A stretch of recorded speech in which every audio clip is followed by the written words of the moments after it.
curso, todo o material preparado para esse nosso curso, ele teve como referência os meus 2 livros, tanto o livro de autismo, quanto o livro de deficiência intelectual e síndromes infantis, que também serão utilizados no nosso próximo curso em agosto sobre autismo.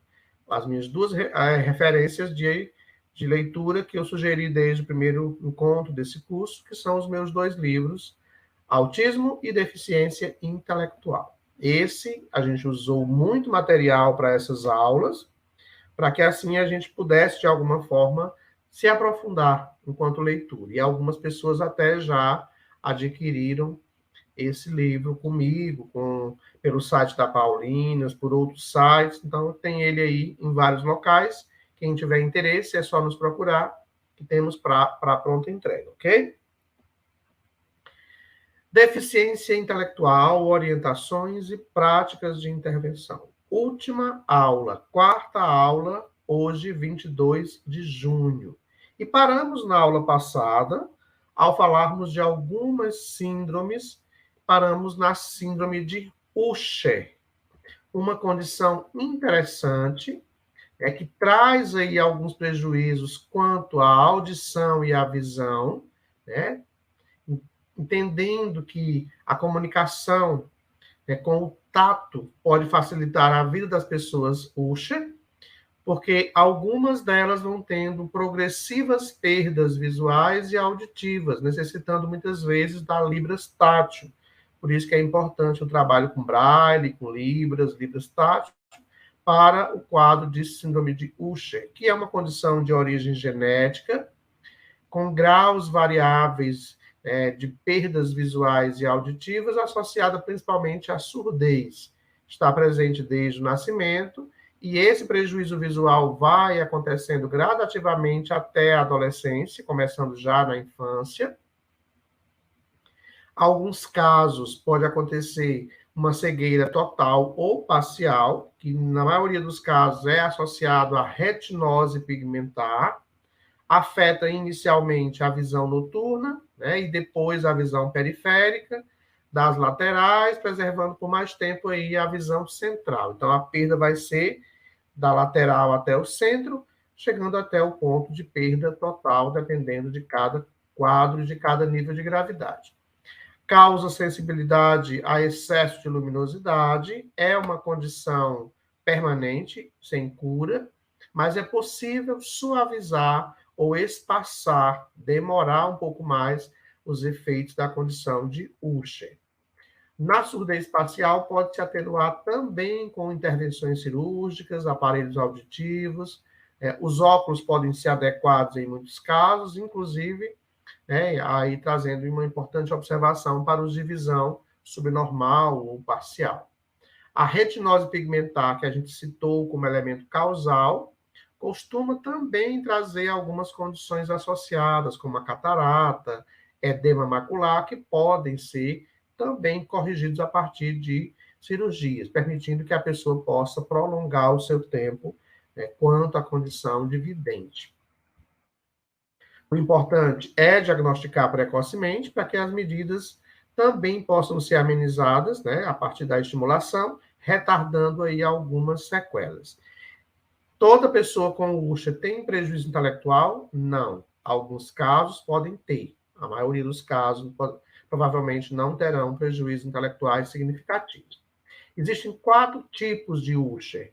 O tipo 1, 2, 3 e 4, que vão tendo prejuízos diferenciados com níveis mais sutis até nível mais acentuado, né, que é o nível tipo 4, que é mais raro e que afeta 10% da população. Então, os níveis de comprometimento auditivo e visual podem variar de acordo com o tipo de apresentação da síndrome de Usher.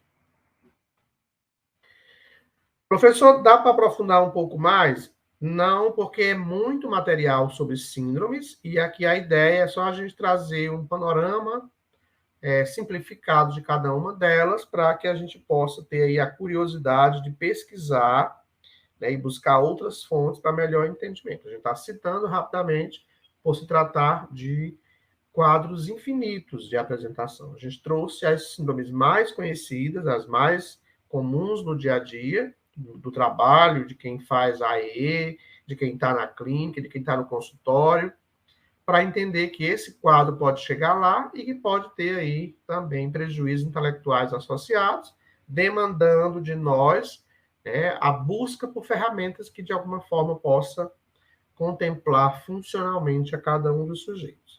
Síndrome de Williams, uma outra condição diagnóstica interessantíssima. Tanto pode acontecer enquanto apresentação em meninos quanto em meninas. Na maioria dos casos, né, já no primeiro ano de vida, as crianças vão se apresentar com prejuízos na alimentação, comportamento irritado, oscilação de humor, né? E o quadro de Williams, ele se caracteriza enquanto apresentação física com face de gnomo no menino ou face de fadinha na menina. É bem interessante as expressões, porque realmente o quadro de apresentação física é muito semelhante a um gnomo ou a fadinha, com o nariz empinado, nariz pequeno, os cabelos encaracolados, o lábio cheio, largo, com dentes pequenos, mas com um sorriso estampado e frequente. Então, essas crianças normalmente também vão trazer prejuízos cerebelares lá na região do cerebelo, causando problemas na coordenação, no movimento, no equilíbrio. Consequentemente, se tem problemas cerebelares, teremos problemas de fala também, porque o cerebelo também participa do processo de articulação para a fala. Então, no geral, tem prejuízos associados a atrasos psicomotores. Porém, quanto a comportamento, são comunicativos, são bem sociáveis, né? E trazem aí uma curiosidade interessante, que é essa característica facial semelhante aos gnomos no menino e a fadinha na menina, que a gente tanto conhece ao assistir filmes infantis. Tem prejuízo intelectual associado? Sim, em níveis mais discretos até níveis mais acentuados. Então, é um outro quadro interessante que é importante que a gente também possa aprofundar. Não é tão incomum, pode se perceber em vários espaços de atendimento. Então, quando a gente fala de Williams, estamos falando de características faciais muito particulares. Como eu disse, o marcante aqui é esse lábio grosso, largo, com dentes pequenos e um sorriso estampado no rosto. A voz pode se apresentar rouca, porém tem boa capacidade de comunicação. Alguns casos, olhos azuis estrelados, pálpebra superior considerada fofa, porque está cheinha, orelhas proeminentes, né? É chamado de personalidade coquetel, porque é sociável com todas as pessoas, se dá bem com todas as pessoas, mas tem prejuízos cognitivos associados, o que traz aí uma ideia de prejuízo intelectual também.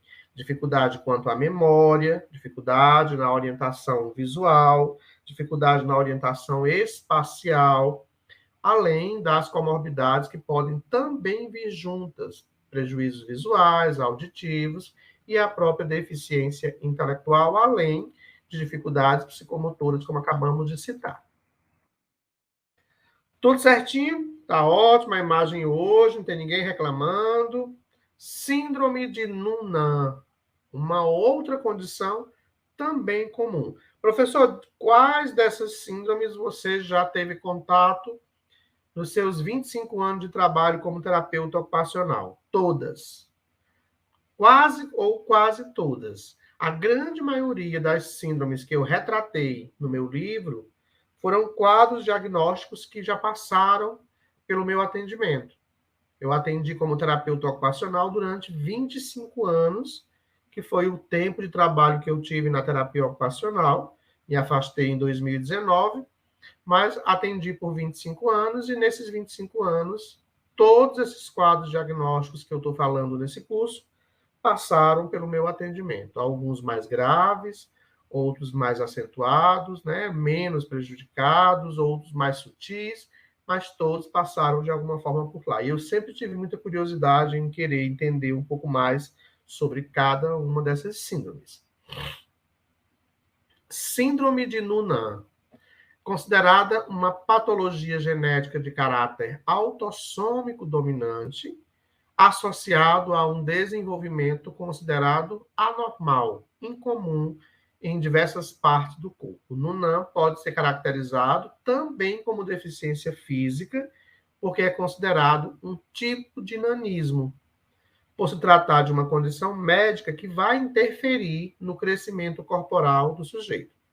Então, considerado aí o nanismo uma deficiência física, consequentemente, público-alvo da educação especial e do AEE, e o nanismo, nesse caso aqui do Noonan, né, é uma condição associada a um problema hormonal que faz com que o corpo não se desenvolva o suficiente como deveria, fazendo com que a pessoa tenha uma altura diminuta em relação ao padrão, né, de pai e mãe, ou o nosso padrão em geral.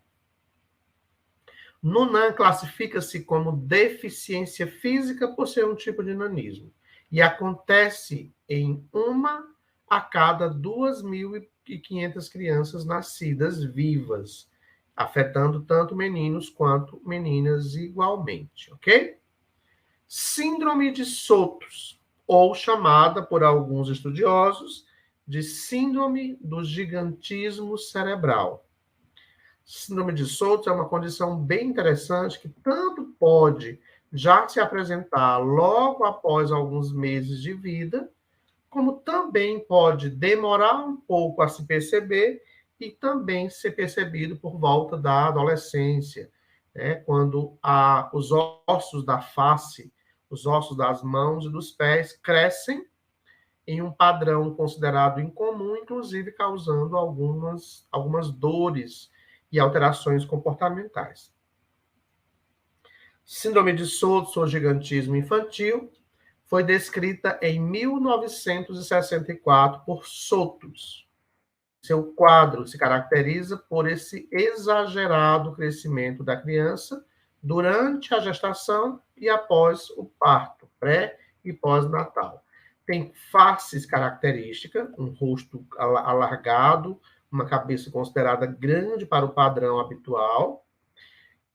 Ao se fazer exames ósseos, pode-se observar uma idade óssea avançada para a idade que a pessoa apresenta, porém traz aí atraso no desenvolvimento, inclusive em muitos casos, prejuízos intelectuais e em outros até autismo e outras condições diagnósticas associadas.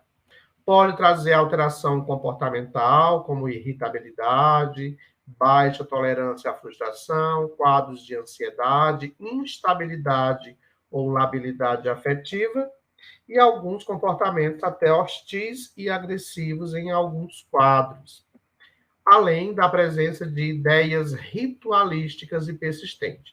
Sotos tanto pode vir associado com autismo, como pode vir associado à deficiência intelectual ou a outros comportamentos considerados aí inadequados socialmente, dependendo de como esse comportamento se apresenta. Então, é uma síndrome que traz muitas particularidades que merecem atenção especial.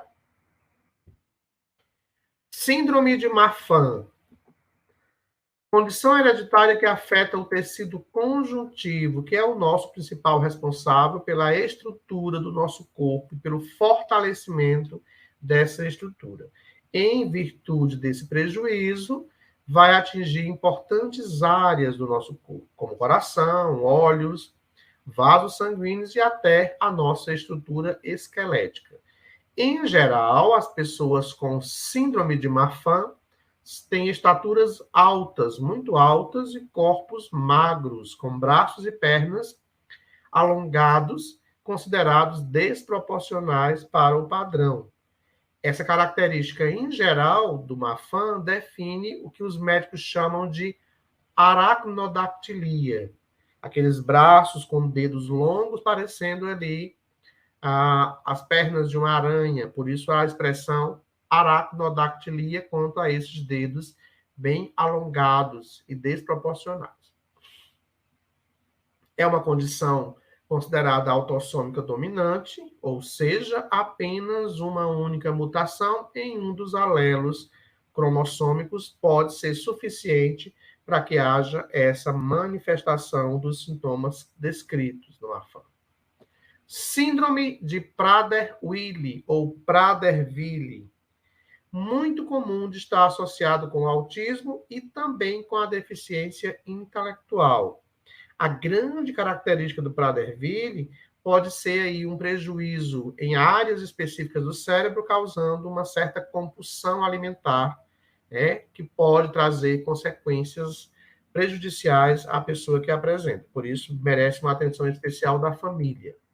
É uma condição rara, que vai trazer problemas metabólicos, alterações nos quadros comportamentais, uma flacidez muscular generalizada e, consequentemente, atraso no neurodesenvolvimento, já caracterizando aí um prejuízo intelectual em algum nível de apresentação.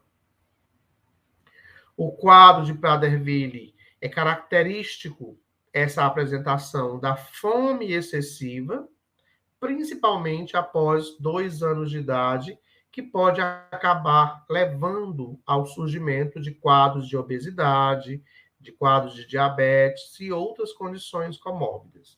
É como se algumas regiões importantes do cérebro não avisasse a pessoa de que aquilo que ela já comeu saciou a sua necessidade alimentar, o que traz aí algumas consequências negativas. Por isso, alguns pais são super vigilantes quanto à orientação alimentar para Prader-Willi. Tudo certinho até aqui, gente? Tá tudo ok? Tá dando para compreender direitinho? A imagem tá boa, o som tá bom? Tô achando vocês muito quietos hoje. Dei um retorno.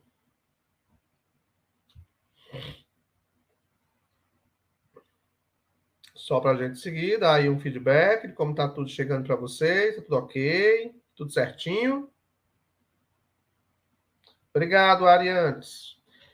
Síndrome de Sanfilippo, uma outra condição, mesmo que o nome não seja tão comum, o quadro de apresentação é bem comum em vários espaços e em várias condições familiares. É considerado uma desordem metabólica de caráter genético, autossômico, recessivo, caracterizado principalmente a Sanfilippo pela ausência dos mucopolissacarídeos 3, que são responsáveis pela quebra das longas cadeias de glicosaminoglicanos, chamado de GAGs. Então, Sanfilippo pode ser também chamado de mucopolissacaridose. É parte de um grupo que faz parte aí das chamadas mucopolissacaridoses, ou MPS, especificamente chamada de mucopolissacaridose 3, tipo A, B, C ou D. É conhecida por esse nome Sanfilippo, porque é uma homenagem ao médico que pela primeira vez relatou esse quadro em 1963, que é o Dr. Sylvester Sanfilippo. Só um parêntese para vocês. Normalmente, a síndrome traz o nome de quem descobriu ou de quem descreveu o quadro, ou traz o nome de uma característica da própria apresentação sintomática. Por exemplo, Sanfilippo é uma homenagem a Sanfilippo. Mas pode também ser, por exemplo, a síndrome do X frágil pode ser em homenagem ao cromossomo X, que pode estar ali frágil, alterado naquela condição. Só para a gente ficar por dentro aí de como se dá o nome das síndromes. Vamos entender o que é esse grupo das mucopolissacaridoses, que está aí dentre eles a Sanfilippo. Mucopolissacaridose pode ser do tipo 1, que é subdividida pela gravidade clínica em 3 tipos: Haller, Haller-Shire e Shire. O que é mucopolissacaridose? Muco refere-se a essa consistência gelatinosa das moléculas. Poli, muito, significa muito. Sacarídeo é um termo genérico para molécula de açúcar, como a sacarina. Portanto, a mucopolissacaridose é essa condição associada, né, essa quantidade significativa, né, dessas moléculas para a quebra dessas moléculas de açúcar, que muitas vezes não acontece nesse sujeito. Então, essa mucopolissacaridose pode apresentar, sim, subtipos diferentes e com graus de apresentação também diferentes. Vai do 1 até o 7º tipo. Lembrando que só o tipo 3 tem 4 apresentações diferentes. Mucopolissacaridose tipo 2, que é a síndrome de Hunter, está dentro aí do Sanfilippo. Sanfilippo faz parte do grupo das mucopolissacaridoses. As principais características são baixa estatura, uma característica facial bem chamativa, olhos apertados, nariz achatado, uma aparência da pele envelhecida para a idade, além de outras consequências que podem estar associadas à mucopolissacaridose, ou MPS.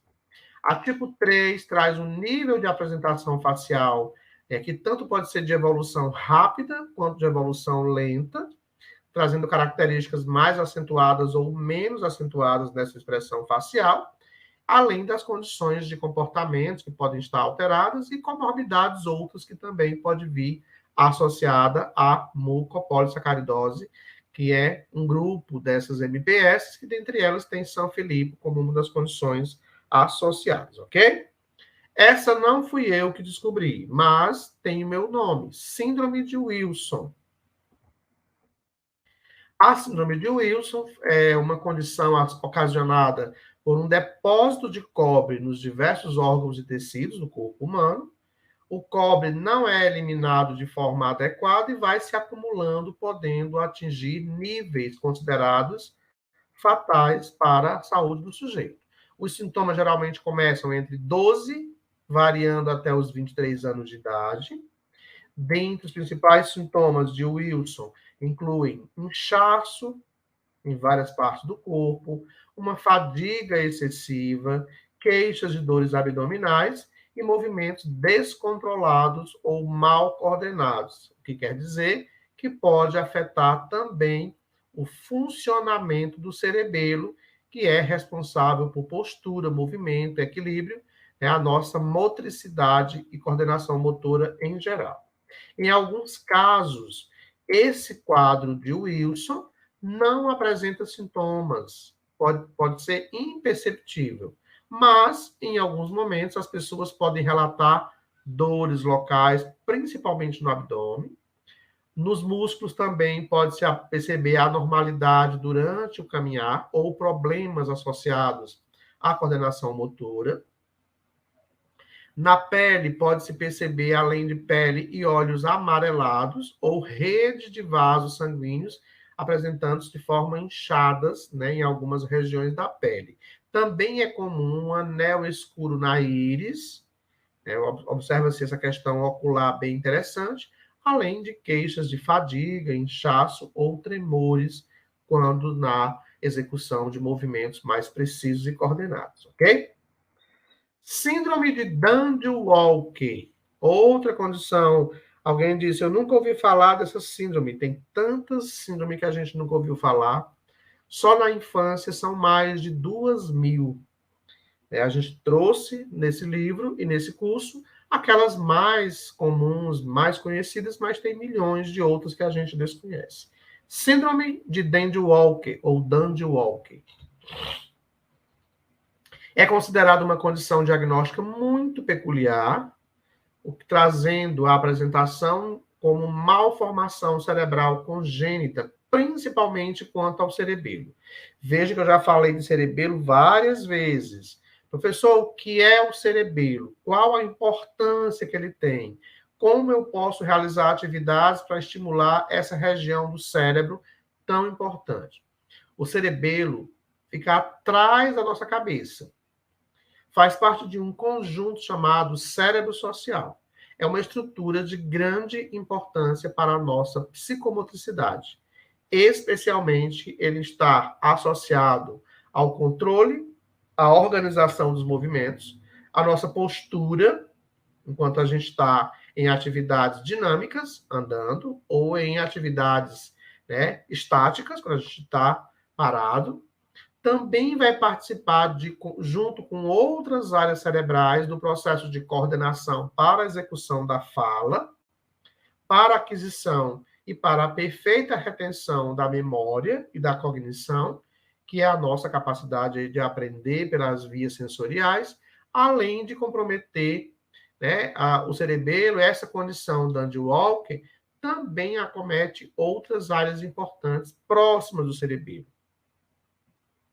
Esse trecho que eu apresentei para vocês aí na descrição do cerebelo está lá no meu livro, quando eu falo de cérebro social, que é o livro sobre autismo. Ainda não existe exatidão sobre qual é ou quais são os elementos causadores da síndrome de Dandy Walker. Embora se sabe que a ocorrência familiar para essa condição médica já tenha sido relatada em outros estudos, acredita-se que a mesma seja resultado de uma combinação de fatores genéticos, parentais, genéticos por alteração de genes, mas associados a elementos ou fatores ambientais, ok? A pessoa pode vir junto com o autismo? Pode vir junto com a deficiência intelectual, pode ter prejuízos leves ou mais acentuados de deficiência intelectual. Então, lembre-se que síndrome significa conjunto de sinais e sintomas. Portanto, pode ter várias coisas juntas, né, vários quadros diagnósticos juntos na mesma condição, ok? Síndrome de Apert. Outra condição interessante que merece a nossa atenção. A síndrome de Apert, ela também é conhecida como acrocefalosindactilia. Vai se encontrar em alguns quadros um dismorfismo facial associado à sindactilia, né? Aquela junção dos dedos, que vai chamar-se de acromegalosindactilia. Mas na síndrome de Apert, conhece normalmente pelo nome de acrocefalosindactilia. O que significa essa palavra tão grande? É um quadro caracterizado pela presença marcante de anomalias crânio-facial. Como se tivesse uma testa abaulada, afundada, com um padrão visual facial disforme, chamado de acrocefalia. Acrocefalia é uma alteração na região do crânio que compromete a formação também facial. Essa acrocefalia vai também estar associada a algumas malformações dos dedos, das mãos e dos pés. Por exemplo, vou botar aqui a minha mão elevada para ver se vocês veem. Nós temos a nossa mão com 5 dedos divididos e separados. No caso da sindactilia, que é essa alteração que vem a acontecer nas mãos, é como se alguns dos dedos viessem grudados, colados, ou fundidos em um só. Eu já tive um caso onde a pessoa não tinha nenhuma divisão. Eram todos os dedos, eram fundidos, e tinha uma unha gigante para formar um único dedo. Então, essa malformação crânio-facial, que é a acrocefalia, associada a uma junção, a fusão dos dedos, que é a sindactilia, é o que a gente vai chamar de acrocefalosindactilia tipo 1, que está dentro do quadro da síndrome de Apert, que foi descrita e caracterizada em 1906, o mesmo ano em que se descobriu o autismo pela primeira vez, por um estudioso chamado Apert, que caracterizou esse quadro como uma entidade nosográfica. O que é uma entidade nosográfica? É um quadro diagnóstico com sintomas, possíveis causas, descrição, por isso que considera-se entidade nosográfica quando se caracteriza todo esse quadro de uma apresentação patológica, ok? Estamos quase chegando ao fim, tá? O Ariantes pergunta se isso pode estar interligado com dedos a mais. Não, aí já é polidactilia. A polidactilia é uma quantidade maior de dedos do que o comum, viu, Arianes? Aqui, no caso, é a fusão dos dedos, né, associado também a uma malformação facial, tá bom? DMD, distrofia muscular de Duchenne, ou simplesmente Duchenne. Um quadro também importante que se confunde com outras condições diagnósticas, como paralisia cerebral, é considerado um tipo de distrofia muscular, onde vai se perdendo gradativamente os movimentos a partir de uma fraqueza na musculatura global, que vai ao longo do tempo progredindo para quadros mais severos, né, causando prejuízos na marcha, no andar, na caminhada, causando prejuízo em atividades psicomotoras como correr, pular, saltar, se levantar, bem como ainda pode chegar a estágios mais avançados ao ponto de provocar também prejuízos nos movimentos respiratórios. Distrofia muscular de Duchenne, um quadro diagnóstico muito importante que merece uma atenção especial para que o processo de intervenção também seja iniciado o quanto antes, ok? Síndrome de Joubert, uma condição também autossômica recessiva, trazendo como característica a agenesia total ou parcial do verme cerebelar, alterações em estruturas encefálicas, como a dilatação do quarto ventríloco, e displasias dos núcleos cerebelares, diminuição da ponte, ausência de decussação dos feixes piramidais, dentre outras tantas condições de prejuízo. A característica marcante são sucessivos movimentos oculares anormais, como no estágmo, aquele olho que se mexe o tempo inteiro. Protusão da língua, a apresentação da língua para fora da boca, né, num nível que pode ser percebido. A marcada hipotonia, quadros de hipotonia, que é a flacidez muscular, descoordenação, que é a ataxia, alterações sensoriais, com marcantes dificuldades aí com ruídos, barulhos, espasmos diversos por descargas cerebrais excessivas, presença da sindactilia também, que é aquela junção dos dedos, quadros de doença cística renal, a pitose palpebral, que é aquela colocação dos cílios para dentro do olho, trazendo aí também alguns prejuízos, como o olho lacrimejante, além de atrasos no neurodesenvolvimento, ou seja, algum prejuízo intelectual associado, seja no nível mais discreto, ao nível mais acentuado. Síndrome de Lennox-Gastaut, uma condição de convulsão considerada refratária, generalizada, principalmente na infância, entre 1 e 6 anos, trazendo descargas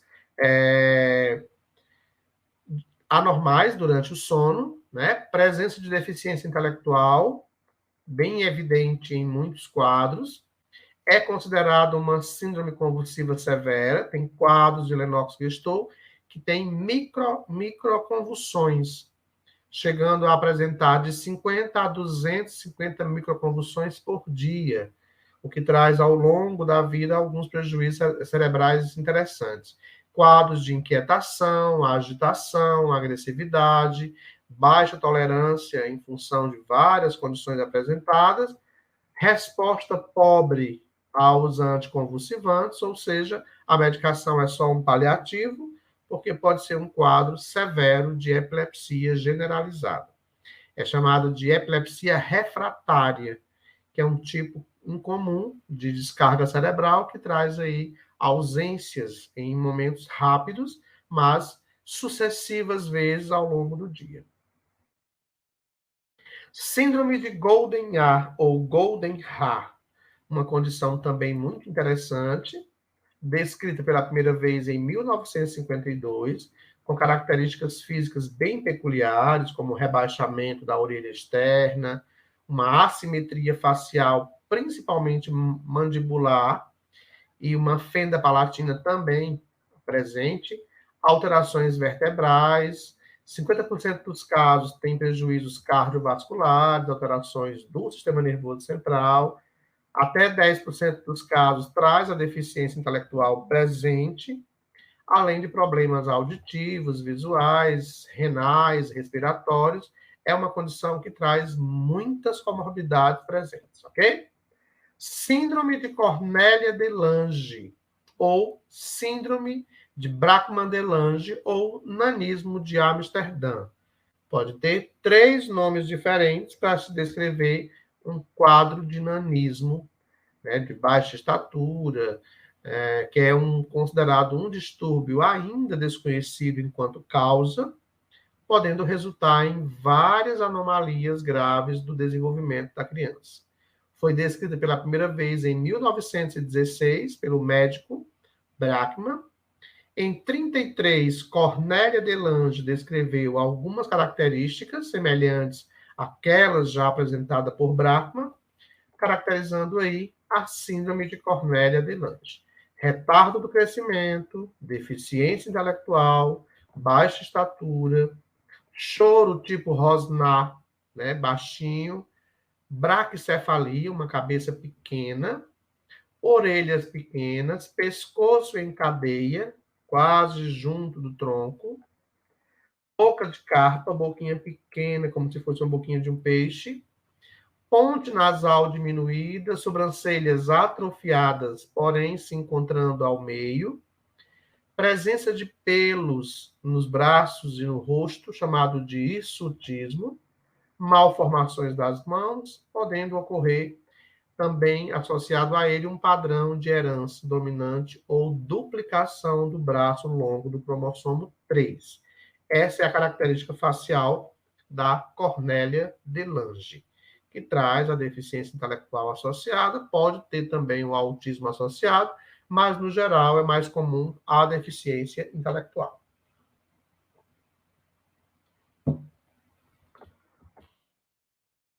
Síndrome de Angelman, também conhecido por alguns como síndrome de Angel's, a síndrome do anjo.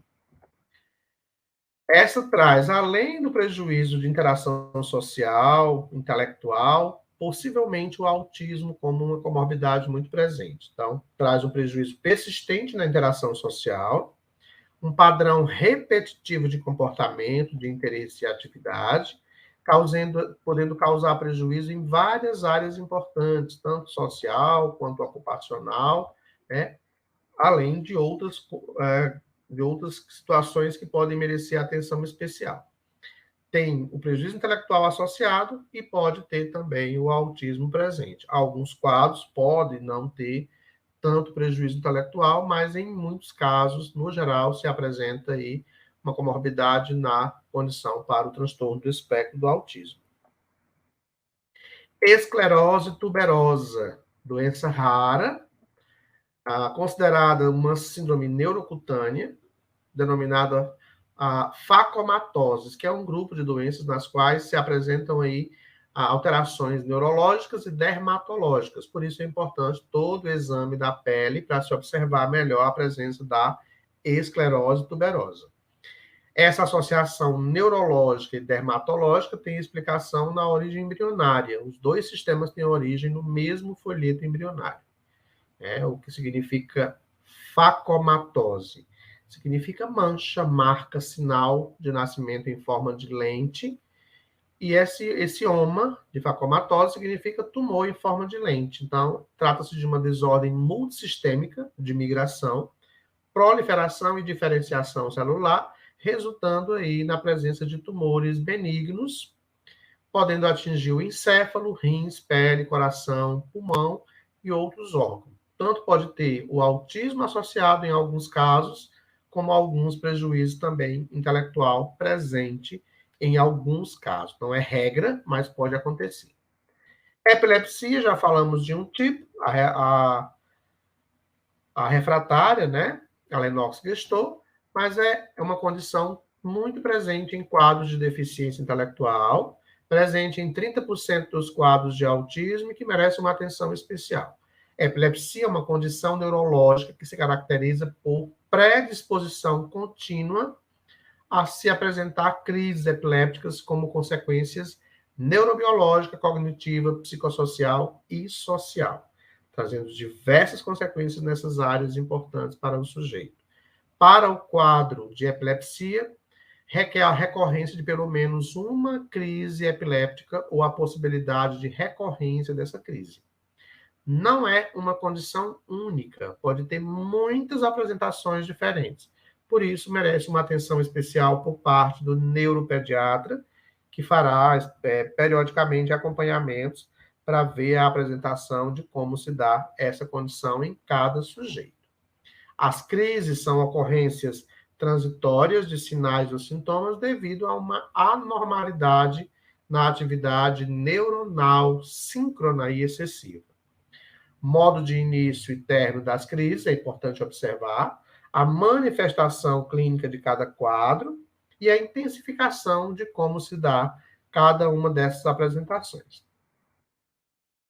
Doença celíaca, presente em 1% da população mundial, também conhecida como intolerância permanente ao glúten, uma proteína presente em diversos alimentos, como farinha de trigo e seus derivados, centeio, aveia, cevada, malte. Muitos autistas podem ter doença celíaca associada, não é uma regra, mas pode acontecer, o que causa mal-estar intestinal, trazendo alterações comportamentais também. Então, a principal apresentação da doença celíaca é um desconforto gastrointestinal, como diarreia crônica, sensação de distensão abdominal, perda de peso excessiva e gradativa, trazendo, inclusive, possibilidades de desnutrição e até quadros mais graves de redução na estatura. Então, merece uma atenção especial desde cedo por parte da família. O que é o glúten? É uma proteína importante que faz parte de muitos alimentos. Por isso, é importante essa observação para que a dieta pensada para quem tem intolerância ao glúten seja devidamente ministrada aí por parte da família, tá? Então, essa doença celíaca traz aí consequências comportamentais. Quando melhorada a condição alimentar, também se melhora os quadros de comportamentos que podem estar associados aí ao desconforto gastrointestinal. Pode se apresentar esse desconforto desde crianças até adultos e idosos, né, ao longo da vida. Por isso que é importante observar o quanto antes para que as medidas nutricionais, alimentares possam acontecer. Doença celíaca está associada a prejuízo intelectual? Pode ser que sim, pode ser que não. No geral, está associado a qualquer condição de apresentação humana. Pode acontecer em qualquer caso, tá? Bom, sintomas de que você pode ter intolerância ao glúten. Como saber se você tem intolerância ao glúten? Primeiro, sempre que você come algum alimento associado à composição do glúten, você sente um inchaço na barriga, fica dolorida, o intestino está solto ou está preso de forma excessiva, tem dores de cabeça, tem quadros de cansaço excessivo, tem sintomas de depressão ou ansiedade, perda de peso repentina, dores no corpo, consulta aí um médico para ver se isso não pode estar associado aí a um desconforto qualquer por conta da ingestão de alimentos com glúten, tá?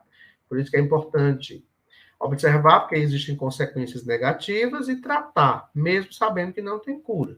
Mas uma dieta sem glúten pode fazer toda a diferença. E aí alguns alimentos são eliminados dessa dieta para que se tenha melhor condição comportamental e até mesmo de outras questões que podem estar associadas, ok?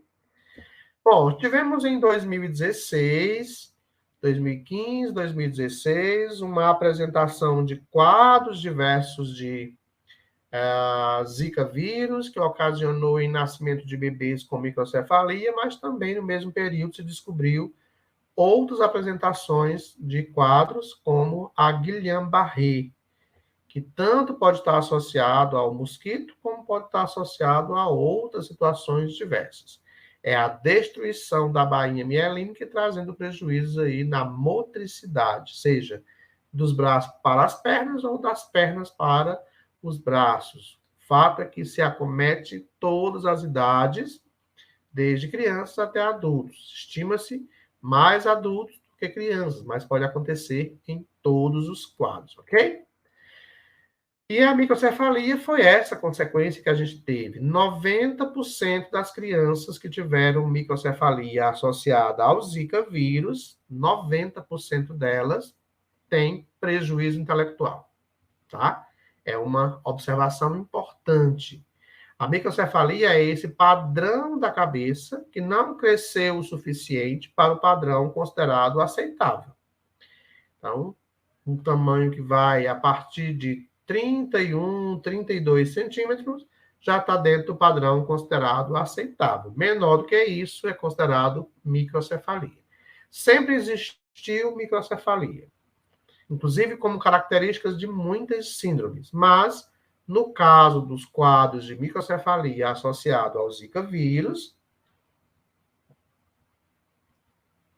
90% deles têm prejuízo intelectual, prejuízos físicos, visuais, auditivos, de fala. Portanto, é uma condição que merece um estudo mais aprofundado, porque já se passaram 5, 6 anos e essas crianças começaram a chegar na escola e agora precisamos entendê-las para melhor ofertar os nossos serviços. O Ariantes diz, mas a Zika vírus já existiu lá na África muitos anos antes de aparecer aqui no Brasil. E lá não tem casos. Bom, mas vai se causando mutação de região para região, e isso vai trazendo outras consequências, né? É tanto que a gente teve pessoas que foram afetadas e não tiveram prejuízo, e outros que foram afetados e tiveram prejuízo. Não só bebês que nasceram com microcefalia, como pessoas que tiveram encefalite, Guillain-Barré, outros tantos quadros de alteração, tá? O Ariane diz que acha que não tenha sido do mosquito. Bom, a associação que se tem hoje a partir dos estudos é associado ao mosquito Zika vírus. Não tem outra condição no momento associada. A microcefalia que a gente tinha associado a outros quadros diagnósticos não trazia as consequências de prejuízos globais como a microcefalia que se tem como quadro associado ao Zika vírus, ok? Para fechar, síndrome de Savant, uma condição que a gente hoje quase não fala, né, que é aquele quadro de pessoa com autismo que tem possivelmente um prejuízo intelectual associado, mas que tem uma área cerebral em funcionamento de forma especial, incomum, com capacidade de armazenamento de informação semelhante a um computador. O que não quer dizer a alta habilidade, e nem quer dizer que a pessoa não tenha uma habilidade, mas precisa-se que essa apresentação em comum de memória possa ser usada funcionalmente para ser considerada uma habilidade acima da média, tá? Ariane disse que acompanhou de perto Guillain-Barré e teve um vizinho que passou muito mal e ele ficou sem se mexer durante muito tempo. Chega-se até 2 anos, em alguns casos, para que a pessoa possa ir se recuperando gradativamente, ok? Síndrome de Rett já foi um tipo de autismo, hoje está fora do quadro de autismo, mas pode ter comorbidade no autismo. É uma condição muito mais frequente em meninas do que em meninos, trazendo perdas progressivas na capacidade de movimentação e coordenação motora, além do autismo presente, como prejuízo de fala, de comunicação, tem níveis diversos de apresentação. Já foi parte de um grupo chamado Transtornos Globais do Desenvolvimento, onde se tinham os quadros de autismo, e agora, na nova configuração do DSM-5, não faz mais parte do quadro de autismo, mas pode ter autismo associado. A evolução de Rett vai desde os 6 meses de vida, tendendo aí a perder a funcionalidade em algumas áreas importantes já conquistadas, além da apresentação do quadro do autismo associado aí a movimentos repetitivos, dificuldade de interação, comportamentos ritualísticos, mas a grande característica de Rett são alterações físicas com perdas da funcionalidade de mãos e pés, tá? Síndrome de West, para a gente fechar por hoje, uma condição interessante, também associado aí à perda da movimentação ou comprometimento da movimentação. com prejuízo intelectual presente, com quadros convulsivos associados ou não, trazendo aí espasmos musculares recorrentes. É considerado uma condição epiléptica severa em muitos casos, em outras nem tanto, e traz aí uma hipsarritmia, que é um padrão eletroencefalográfico específico, prejuízo intelectual, pode se apresentar em 3 tipos diferentes esses espasmos, os sintomáticos, aquele de origem não conhecida, que é o criptogenético, e os idiopáticos, que é uma afecção que tem sua própria existência e não é consequência de nenhuma outra condição diagnóstica. Foi apresentado pela primeira vez por William James West em 1841, ok? Bom, já estamos há 1 hora conversando, vai ficar aqui algumas outras poucas síndromes para que vocês possam ler no material que eu vou enviar para vocês daqui a pouquinho. Antes de fechar esse momento de hoje, eu só queria dizer que a gente vai falar um pouquinho agora rapidamente do autismo, não como apresentação aqui, porque vamos ter um curso em agosto só sobre ele de novo, mas para a gente entender que existe um percentual de pessoas com autismo que podem ter a deficiência intelectual em níveis diversos de apresentação como uma característica.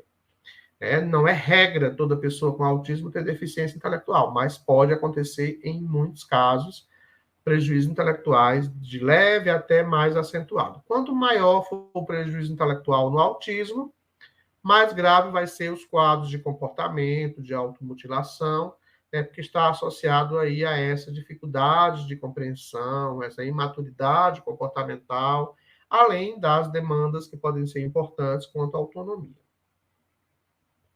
Lá no CID-11, quando se vem caracterizado os subtipos de autismo, traz na definição de cada um deles a observação por parte do médico se existe ou não prejuízo intelectual associado.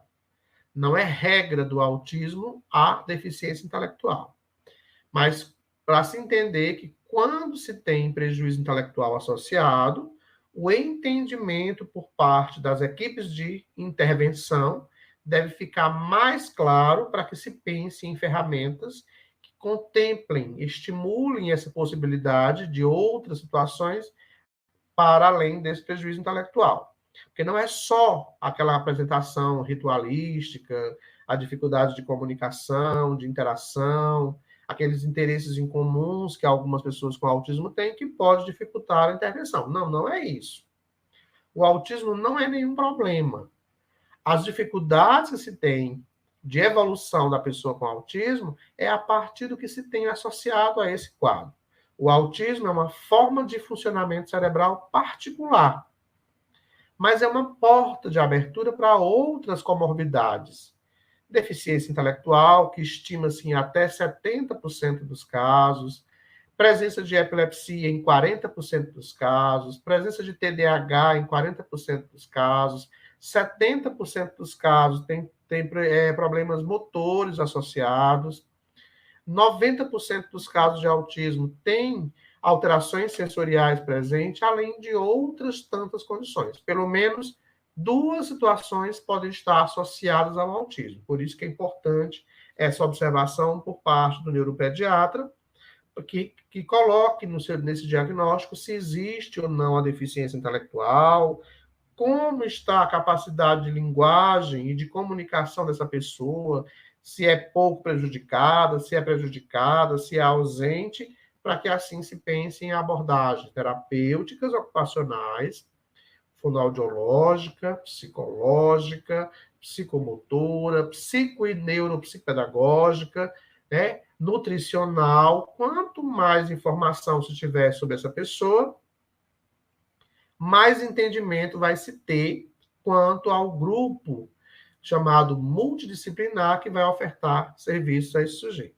Portanto, quando a gente falou desse curso em deficiência intelectual, a gente falou de um cenário imenso. A deficiência intelectual é uma condição isolada, mas é uma condição presente em muitos outros quadros diagnósticos.